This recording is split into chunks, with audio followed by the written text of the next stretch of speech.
fans, calling all Dick Tracy fans. Stand by. Here comes Dick Tracy now.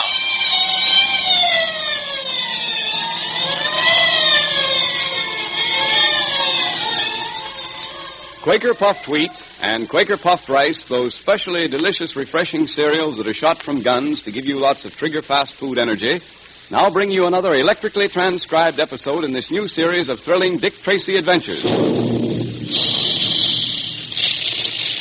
Listen to that big gun. That's the sound you hear all day long at the Quaker plants, where Quaker puffed wheat and Quaker puffed rice are made. It's actually shot from guns, you know. Now, that may seem a strange way to make cereals as delicious and refreshing as puffed wheat and puffed rice are, but there's a reason. When nourishing grains of wheat and rice are shot from these special Quaker guns, they're exploded to 8 times their normal size, and that gives puffed wheat and puffed rice those tempting, different flavors that thousands of boys and girls and grown-ups enjoy so much. It makes them specially easy to digest, too, so that you get their trigger-fast food energy quickly and easily. And remember, you need lots of that same kind of quick energy every day to be as alert and physically fit as Dick Tracy is. And here's another thing. The best way you can show Dick Tracy you're enjoying his swell adventures is to ask Mother to give you puffed wheat for breakfast one day and then puffed rice the next. That way you let Dick know you're with him and for him. And you have a delightful breakfast change the whole family enjoys. So ask Mother now to get you Quaker puffed wheat and Quaker puffed rice from the grocer who displays the Dick Tracy Secret Service Patrol headquarters sign right away. The inhabitants of Pitchblende, a mining town in the Canadian Northwest, live in terror of Vernon Kyle and his lawless gang. Already robbed of half their mines, the townspeople find courage in Dick Tracy's arrival to refuse Kyle's latest demand that their Pitchblende ore, which contains radium, be transported by his plane at an exorbitant charge rather than by dog sled. Despite Kyle's threats, the dog teams guarded by Pat Patton and some mounted police are en route to Peel River.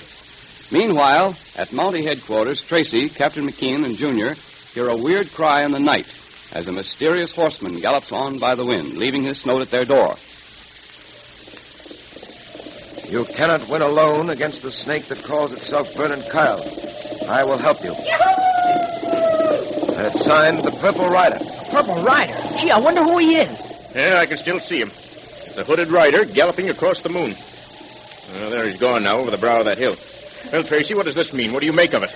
Well, offhand, McKean, I'd say that the miners hereabout are not the only ones who have a grievance against Vernon Kyle. It seems to be someone else. Someone, I might add, with an obvious leaning toward theatrical effect. Well, what do you think this Purple Rider plans to do? Oh, as to that, McKean, your guess is as good as mine. We can only wait and see. A Purple Rider? Christ, it sort of makes me feel... I don't know, sort of creepy, Dick. Well, Junior, I should say that's the effect it's intended to produce, especially in our friend Vernon Kyle. Might be that the Purple Rider hopes to scare Kyle into leaving town, but of course that's just a guess. Nevertheless, whatever the reasons of the Purple Rider happen to be, he's definitely acting outside the law, and it'll be our job to capture him now as well as Vernon Kyle. Yes, Captain. You're quite right about that. Quite right. Hey, Kyle. The jaw of yours is swelling up like a balloon. You sure you don't want some ice or something to put on it? When I want anything, I'll ask for it. Oh. I think that fool Patton broke a tooth when he hit me this afternoon. I'll get him for that, I swear I will. Yeah, well, how about those dog sleds and the fellows are driving them? They're the ones we ought to get right now. Don't you think I know it? Yeah, but what are you going to do about it? I'm going to kill 2 birds with 1 stone. What do you mean? It's simple. I said I'd get Patton, and I said I'd stop those dog sleds. Well, the boys are on their way to Dead Man's Pass right now. They'll get there before the dog sleds do. And it's going to be just too bad for Patton and the rest of them. You're going to shoot them up a little, eh? Don't be a fool. Think I want to find myself at the end of a rope? Oh, no. Tracy knows I'm out to get those dog sleds, and he heard me say I'd get Patton. Well, I'm going to do both those things, all right. But I'm going to do it so that Tracy won't be able to pin anything on me. Yeah, but how are you going to do it? Boys, they got their orders. Well, aren't you going to let me in on it? You talk too much. Oh, now listen, Rand. I can keep my mouth shut. Let me in on it, will you? I don't like this guy Patton, or Tracy for that matter, any more than you do. Not a chance. What time is it? 8 o'clock. Why? Baldy was supposed to be here by 7:30, and he ain't showed up yet.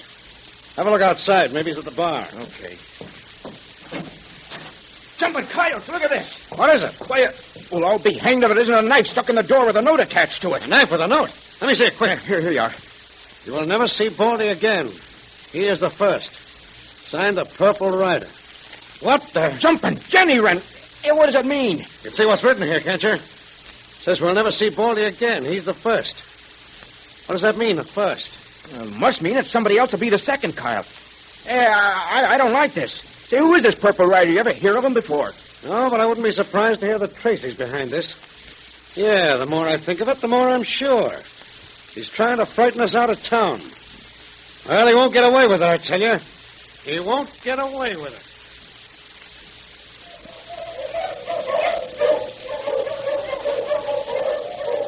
Mush! Get along there. Oh, boy, this wind sure is sharp and cold. It goes right through these firs. Sure does. We're used to cold nights up here, but we don't get many like this, I can tell you. You boys going to make camp for the night? Later on, Patton, after we get through Dead Man's Pass. That's the halfway mark, you know. Yeah. Hey, you know, it's funny. I always had the impression that you men rode in your dog sleds. All you've done since we left Pitchblende is to run behind them and steer them. That's right, Patton. Of course, sometimes we hop on the runners in back for a little rest. But most of the time, we run along with the dogs.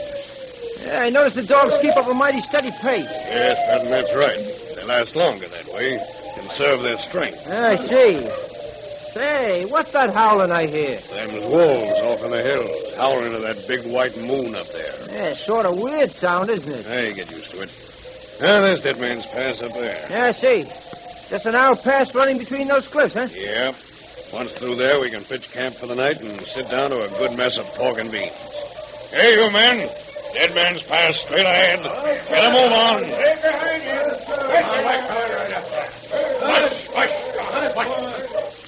Well, we're coming into Dead Man's Pass now. Say, look at those cliffs of snow and ice towering about us on both sides there. That seems so on the other. Yep. Gosh, they're beautiful. Especially with the moon shining on them. Yeah, another 5 minutes and we'll be through. And then for that pork and beans. Oh, I could do with a mess of... Hey, what's that? The snow. It's coming down. Yeah, It's a snowslide. The snowslide. Run for your lives. Run, you fools. Run!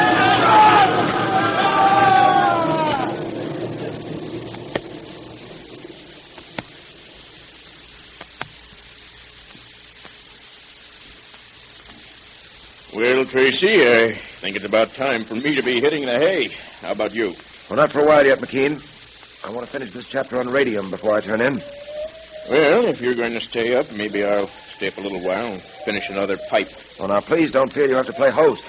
We get so few visitors up here in the wilderness, I'm glad to have a chance to chat about things. I know just how you feel. Say, are those wolves howling? Yes, baying at the moon, I guess. Not a sound you city folks have often. Yeah, up here in the loneliness, we're used to it. I suppose so. It certainly has a lonely quality, hasn't it? You can imagine what it's like out there in those frozen wastes. You know, this country makes a man feel like... Oh, what can that be at this time of the night? There's only one way to find out. Right. All right. I'm coming. Jack! In the name of heaven, hurry. Hurry, man. Well, what's happened to you? Dead Man's Pass. The dog sled. The snowslide. What? Avalanche. Hurry or it'll be too late. Did you say a snowslide? Yeah. Every sled buried beneath the snow except mine. I was in the rear. I was just about to enter the pass when it happened. For heaven's sake, hurry. Tracy, what'll we do? Round up as many men and dog teams as we've got. We've got to save those men. Yes, but can we? Buried beneath the Don't snow. talk, man. Act. Round up your men. Get every dog sled available. And as many shovels as you can find. We've got to save those men, and we've got to start at once if we're to do it.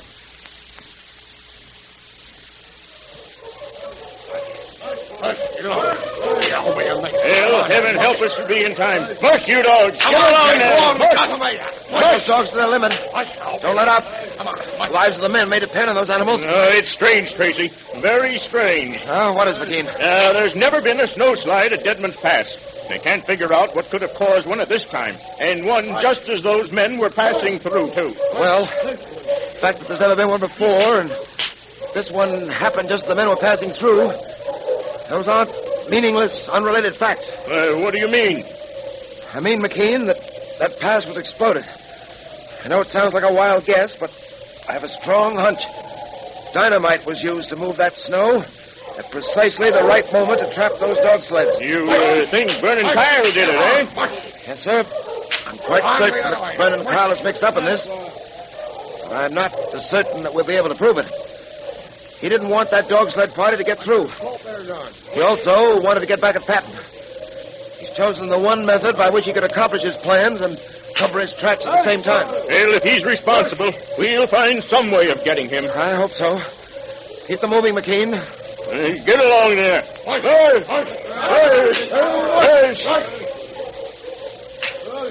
And Tracy, we've got to save those men. I feel a sense of personal responsibility, and I'm sure you do. For they've got families, many of them, and if they should die... Don't think about it. Keep moving. Hurry, you men. Keep up with us here. Nothing coyotes. We're doing the best we can. Hey, Tracy, look. There's Deadman's Pass ahead. Yes. Look at that mound of snow. We're going to have our hands full digging them out of there. Well, we've got to save them. We've got to. And we will, McKean, if it's humanly possible. All right, men. Pull up. We're here now. All right, pull the sleds over to the side. And get those shovels and get busy. Even if they're buried under all that snow, they haven't got a chance. Yeah, that's what I say. What are you men talking about? There's one chance in a million to save those men. We've got to take it. We've got to dig until we collapse. Now get in there and start. Every second counts. Okay, Mr. Tracy. Get going, boys. Come on.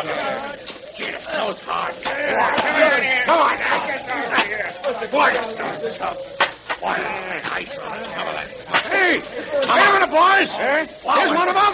Help me pull him out. Say, he's frozen. Come on. Who is it, Tracy? Pat. Pat, speak to me, old man. Speak to me. He's finished, if you ask me. Don't stand around, you men. Keep on digging. There are others in there. Get them out. Keep digging, do you hear? Keep digging. Come on, boys. Keep at it. Come on. Keep going. Pat, old boy. Tracy, is he... I don't know, McKean. I don't know. Come on. Is Pat Patton alive or dead? And what will happen next in this drama of the forces of law against the forces of evil? We'll soon know. But now it's time for our Dick Tracy Secret Service Patrol meeting, and all you boys and girls are invited to attend by Quaker Puffed Wheat and Quaker Puffed Rice, those two specially delicious, refreshing cereals that are shot from guns to give you trigger-fast food energy. All right, Junior, we're ready. The meeting will now come to order.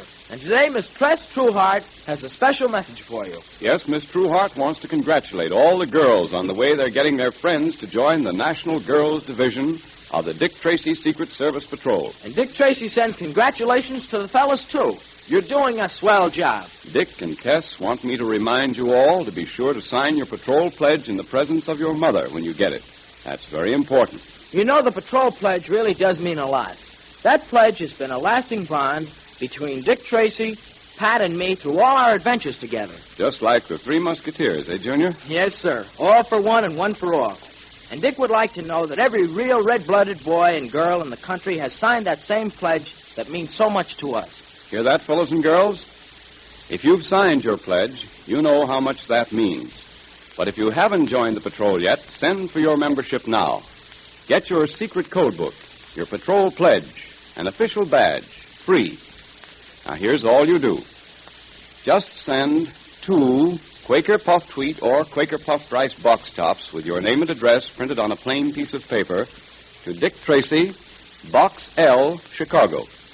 And on this piece of paper, where you print your name and address, also print Girls Division if you're a girl, or if you're a boy, just print the word boy. Remember, Quaker Puffed Wheat and Quaker Puffed Rice are the 2 specially delicious cereals that give you trigger-fast food energy because they're shot from guns. So ask Mother now to get you some of each from the grocers right away.